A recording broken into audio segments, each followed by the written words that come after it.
And he's going to be out down inside the 20 at the 15. A big-time gain there on the keeper, using his legs to hurt him. First down. One back in the backfield, he'll get the carry. Tackled by Isaiah Simmons. The last run got a couple. Here's 2nd and 8. And they'll give him another shot here on the ground. And he'll take it into the end zone. Touchdown, Atlanta. A great play there. On his way to a monster game. 3 first-half touchdowns. As his guys have opened. Here comes the Falcon offense now as they get set to take over here.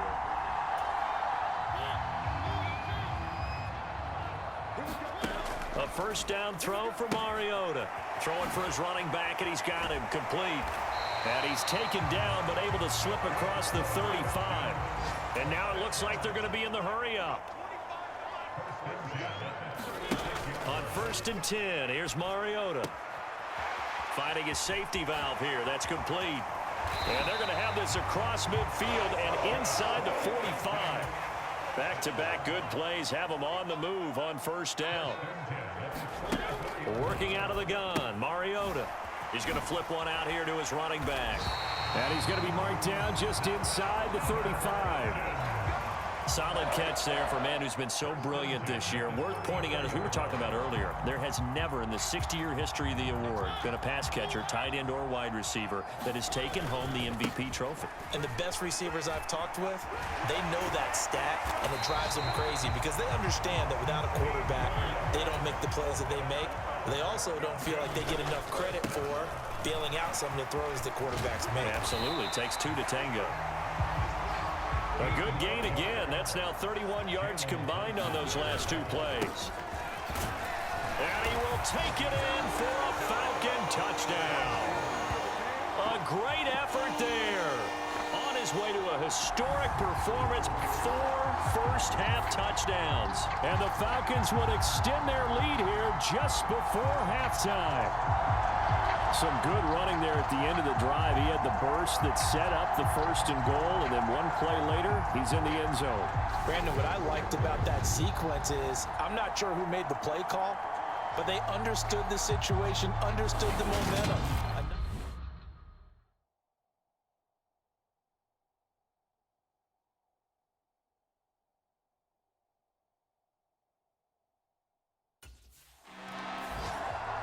The Falcons ready to go back to work to start the 3rd quarter. And they've got the lead, CD. What do you expect from them in this 2nd half? Well, I like what they were able to do on the ground in the 1st half because they had a lot of success running the ball, and I certainly think we'll see more of that. But I'd keep an eye on that defense, and I think their coaches up in the box will do the exact same thing.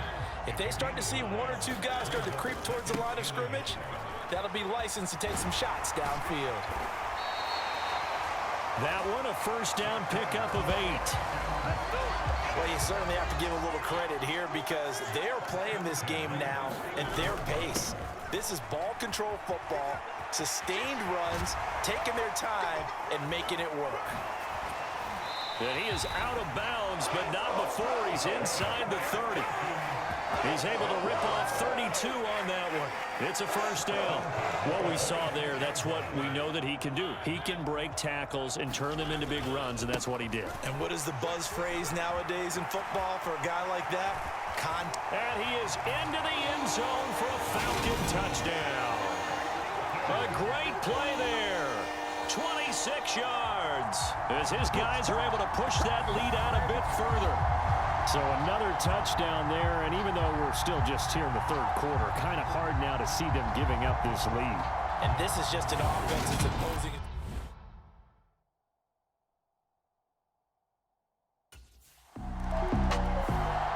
The Falcons ready to take over.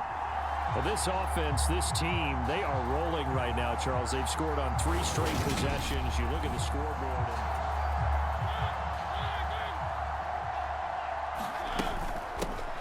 From the gun, they'll try to run it. And he'll take it into the end zone. Touchdown, Atlanta. A 21-yard touchdown run. And the Falcons are able to strike quickly to add on to their lead. Boy, another score, this lead gets even bigger. And, Charles, we haven't even hit the fourth quarter yet. Well, forget the deficit, right? They're really not going to cut into that a heck of a lot. But how can they get out of here with some dignity? Can they get a stop or two? Can they make a play on offense themselves? Anything to start to feel better about what's happened to them here in this one.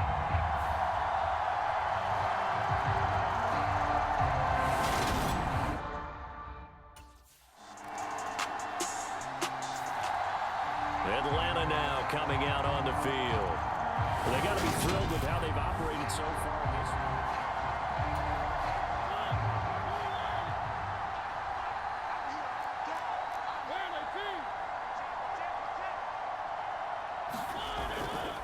They'll start this drive out on the ground. They'll be dropped after a gain of about 6 across the 30 to the 31. So, Charles, for this offense, we've been talking all year about how difficult it would be to run the table. And you gave me your chances early in the year. You thought maybe 25%. A few weeks ago, you thought closer to 50, but not quite 50. Now here they are, 15-0.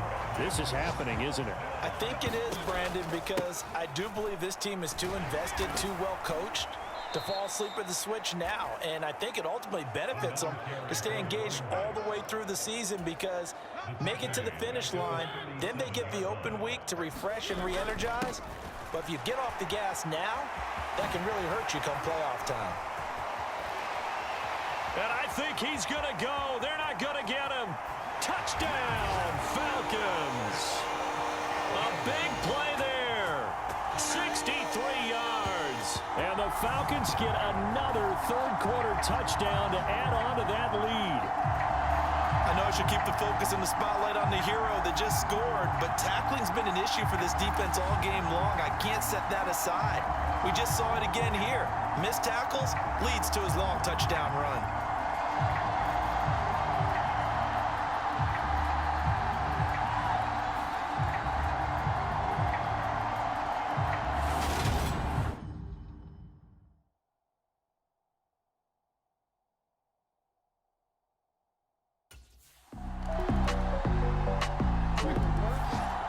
The Falcons offense set to go.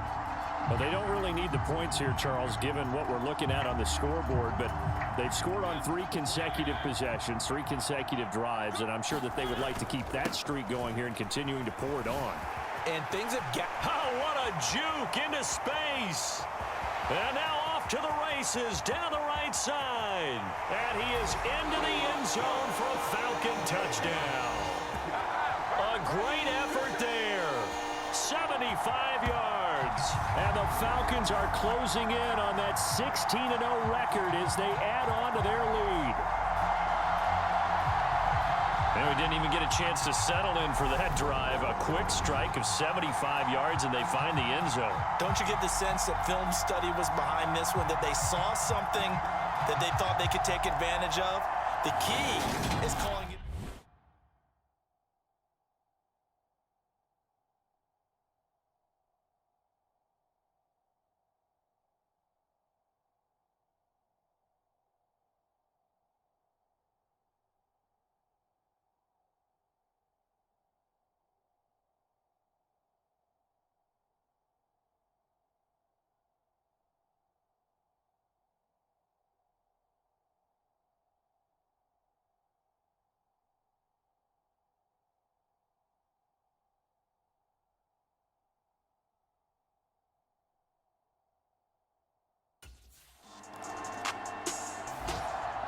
And now this offense comes back out onto the field. And they've got to be feeling very comfortable and confident here with this lead in the football here in the fourth quarter, Charles. And I don't think that they need to score again, but it's...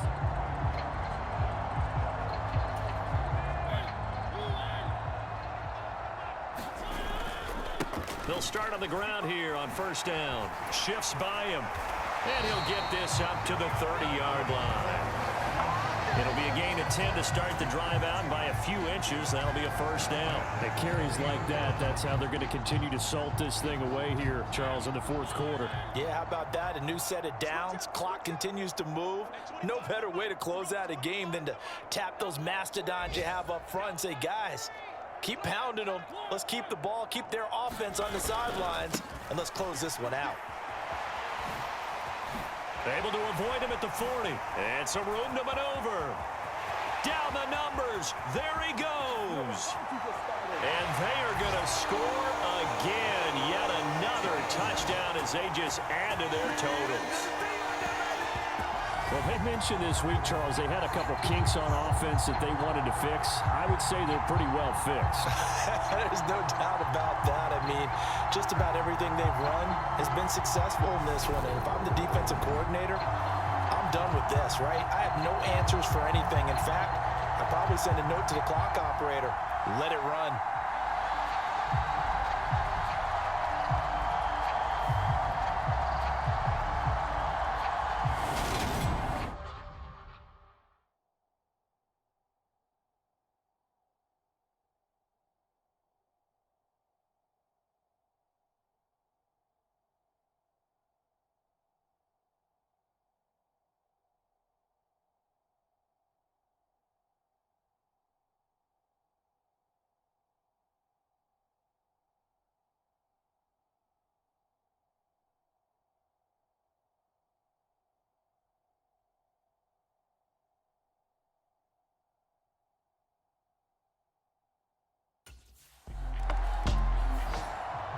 Now the Falcons offense gets ready to head back onto the field.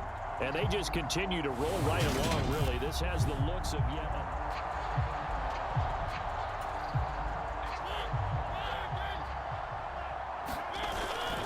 They'll start this drive out on the ground. Oh, that's just not fair, and now room to run.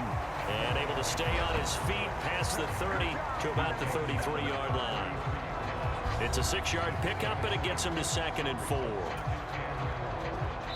Just 2 minutes remaining here in the fourth quarter of what has been a one-sided affair. So it's Falcon football as we welcome you back. They've got a 2nd down now as they look to salt this one away.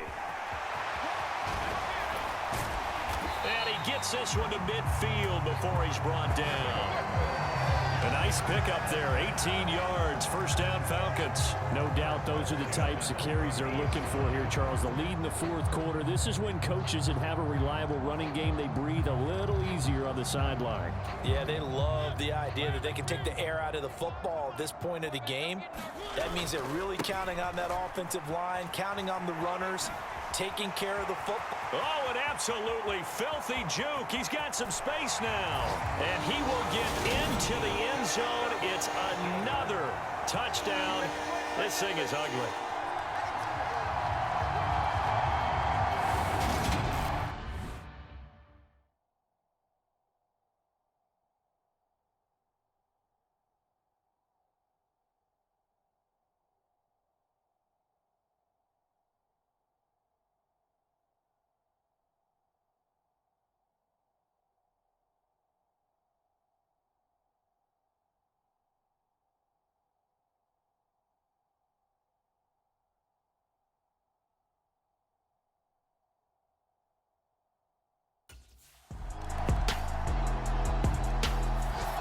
Here comes the Atlanta offense now ready to take over here.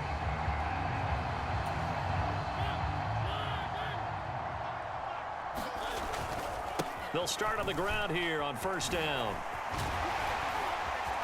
Another nice move. A second juke. Taking it right down Broadway. 20.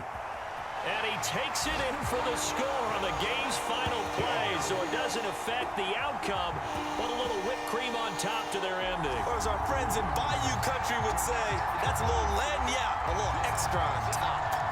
At least they were running the ball on the final play instead of trying to throw it to rub it in, but they still got in the end zone. I kind of blame that, though, defensively. They were just kind of not even willing to stop them. Yeah, they had an opportunity, but I think they looked at the scoreboard and said it doesn't matter either way, and that probably affected them on that play, and they ended up giving up one more score. Well, fans usually love to see scoring, and there was no shortage of it today. What a dominant showing from an offense that was truly playing at an elite level in this contest. Partner, this game